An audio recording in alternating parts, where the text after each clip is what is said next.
To scan documents by using Poco X7 Pro, first of all, you will have to open Google Play Store, and I can highly recommend you to use Adobe Scan application. This is like great.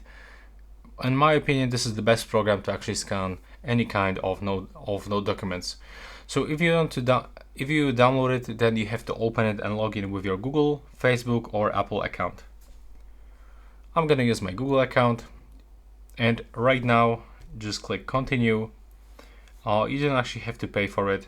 You can just skip, click OK, tap Y using an application, and now what you have to do is just to basically put your phone screen above the document that you want to scan. Now, as you can see with these dots, we've got this automatic selection, and now we can simply click to crop. There we go.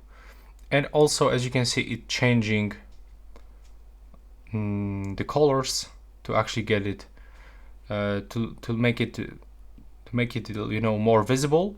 But of course, it doesn't look the best on this kind of the example. But if you have some kind of the paper, then it will look definitely much better. Here you can also retake or adjust some filters or other stuff. You can also keep resize. And if you want to save to PDF, just click right here, and that's basically it. Now please leave a like and subscribe.